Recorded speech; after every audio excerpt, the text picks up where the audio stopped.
সুপ্রিয় দর্শক, আসসালামু আলাইকুম। কাছে কিংবা দূরে, দেশ এবং দেশের বাইরে যে যেখান থেকে আমার আজকের ভিডিওটি দেখছেন, আশা করছি আপনারা সবাই বেশ ভালোই আছেন। সবাইকে শুভেচ্ছা জানাচ্ছি নতুন একটি এপিসোডে। আজকের আয়োজনে থাকছে চিংড়ি মাছের পুর ভরা কাকরোল ভাজা। অনেকেই অনেক রকমভাবে কাকরোল ভাজি করে থাকেন, তবে আজকে আমি যেভাবে কাকরোল ভাজি করব, এভাবে যদি আপনারা বাসায় তৈরি করেন তাহলে দেখবেন সবাই ভীষণ পছন্দ করবে, আর এটা গরম ভাতের সাথে একদম জমে যাবে। তবে আপনারা চাইলে এটা এমনিতেও খেতে পারেন, যে কোনো সস দিয়ে এটা খেতে পারেন গরম গরম, দারুণ মজার কিন্তু। তাহলে চলুন দেখে নিই কীভাবে আমি কাঁকরোলটাকে ভাজি করি। প্রথমে আমি কাঁকরোলটাকে একটু আঁচড়ে নিয়েছি, জাস্ট উপরে যে একটা আলাল ভাব থাকে সেটাকে আমি আঁচড়ে নিয়েছি। এরপর মাঝখান দিয়ে কেটে দুই ভাগ করে নিয়েছি, এবার ভালো করে কাঁকরোলগুলোকে ধুয়ে নিয়েছি। আমি এখানে 6টি কাঁকরোল নিয়েছি, আপনি চাইলে আপনার পরিমাণ অনুযায়ী নিয়ে নেবেন।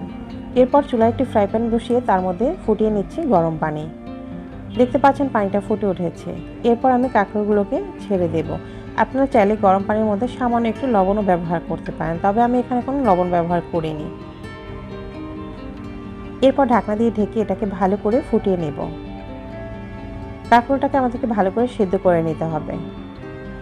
আমি প্রায় 5 থেকে 6 মিনিট ভালো করে এটাকে সেদ্ধ করে নিয়েছি।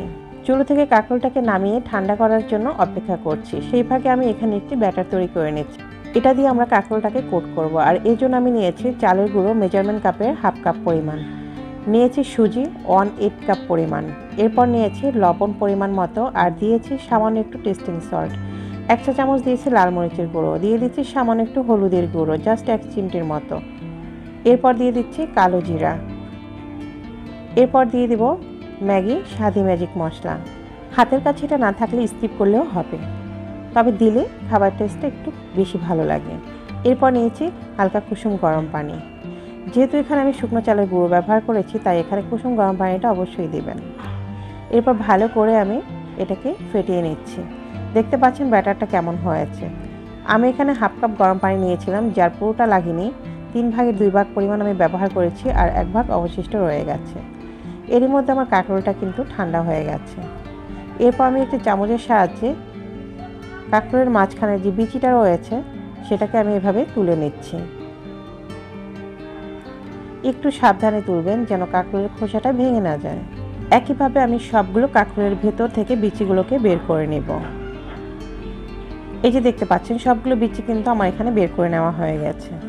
এরপর আমি যে বিচিগুলোকে বের করে নিয়েছি তার ভেতর থেকে যে সকল বিচিগুলো একটু বাতি ধরনের হয়ে গেছে, মানে শক্ত হয়ে গেছে, সেগুলোকে তুলে ফেলে দেব।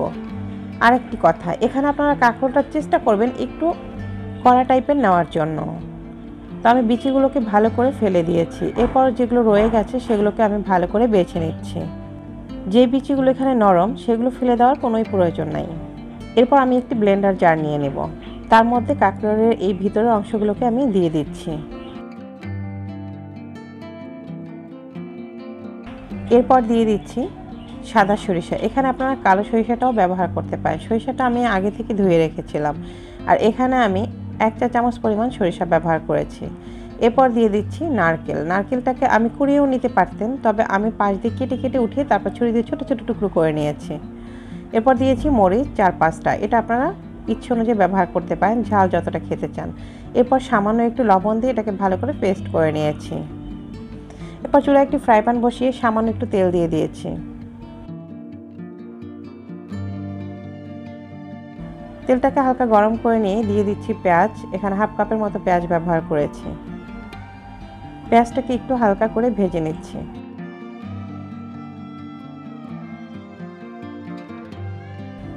জাস্ট হালকা করে ভেজে নিয়ে দিয়ে দিচ্ছি আগে থেকে ভালো করে কুটে ধুয়ে বেছে রাখা আর হালকা একটু লবণ আর হলুদ দিয়ে মাখিয়ে রাখা চিংড়ি মাছ।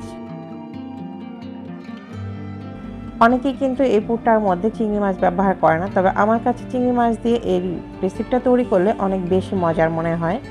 এরপর আমি চিংড়ি মাছটাকে ভালো করে ভেজে নিয়েছি, যেন এটা পুরটার মধ্যে ভরার পরে কোনোভাবেই কাঁচা না থাকে। এরপর যে পেস্টটা তৈরি করে নিয়েছি সেই পেস্টটা ওই চিংড়ি মাছের মধ্যে দিয়ে দিচ্ছি। আমি পেস্টটাকেও হালকা একটু ভেজে নেব, তবে আপনারা চাইলে কিন্তু এই পেস্টটা না ভাজি করে শুধুমাত্র এটাই পুরের ভিতরে ভরে দিতে পারেন, মানে পটলের ভিতরে পুর হিসাবে ব্যবহার করতে পারেন। অনেকে সেভাবেই করে, তবে আমার কাছে সেটা ভালো লাগে না, যার কারণে আমি এভাবেই করি। পুরটাকে একটু ভেজে নিলে আমার কাছে মনে হয় এটা খেতে অনেক বেশি টেস্ট হয়। তো আমি এটাকে 2 থেকে 3 মিনিট একটু ভেজে নিচ্ছি। এই যে আমি 3-4 মিনিট এটাকে ভাজা হয়ে গেছে। তো এটাকে আমি এখন চুলা থেকে নামিয়ে নিচ্ছি। হালকা একটু ঠান্ডা করে নিয়ে এরপর আমি সমস্ত কাঁকরোলের ভিতরে পুরগুলো দিয়ে সুন্দর করে কোট করে নিচ্ছি।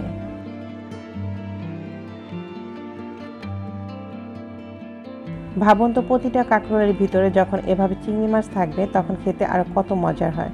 তো আমার কাছে রেসিপিটা এভাবে তৈরি করলে সব থেকে মজার মনে হয়। যদি এখানে শুধুমাত্র আপনি পুরটা দিয়ে তৈরি করতেন সেক্ষেত্রে কিন্তু খেতে অতটা মজার হয় বলে আমার মনে হয় না। আমি যদিও সেভাবে কখনো ট্রাই করিনি, আমি সবসময় এভাবেই তৈরি করেছি। তো এভাবে সবগুলোর ভিতরেই আমি পুর রেডি করে নিয়েছি। এরপর আগে থেকে যে ব্যাটারটা তৈরি করে রেখেছিলাম সেটাকে আরেকটু নেড়ে নিচ্ছি। এরপর একে একে সমস্ত কাঁকরোলগুলোকে এর ভিতরে চুবিয়ে নিব। ঠিক এভাবে একটি চামচের সাহায্যে উপর দিয়ে সুন্দর করে এটাকে কোট করে নেবেন। এটা কোট করার উদ্দেশ্য হলো আপনি যে পুরটা ভরেছেন সেটা যেন বেরিয়ে না আসে। এই ব্যাটারটা সুন্দর করে একটি কোটিংয়ের কাজ করবে। তো চুলায় একটি ফ্রাই প্যান বসিয়ে তার মধ্যে তেল দিয়ে ভালো করে গরম করে নিয়েছি। দেখতে পাচ্ছেন তেলটা ফুটে উঠেছে। এখন আমি একে একে সবগুলো কাঁকরোল এর ভিতরে দিয়ে দিব। একটা একটা করে কোট করছি আর আমি তেলের মধ্যে ছেড়ে দিচ্ছি। আর এ পর্যায়ে কিন্তু চুলার আঁচটা একদম মিডিয়ামে রাখতে হবে। লক্ষ্য রাখবেন যেন নিচ দিয়ে পুড়ে না যায়।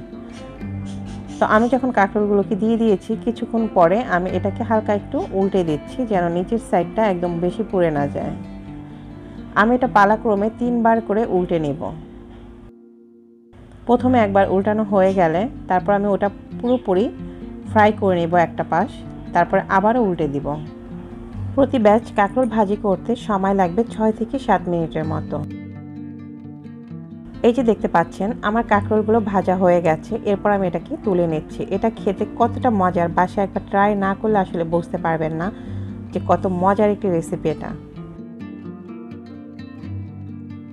তো আশা করছি আপনার বাসায় অবশ্যই এই রেসিপিটা একবার হলেও ট্রাই করবেন।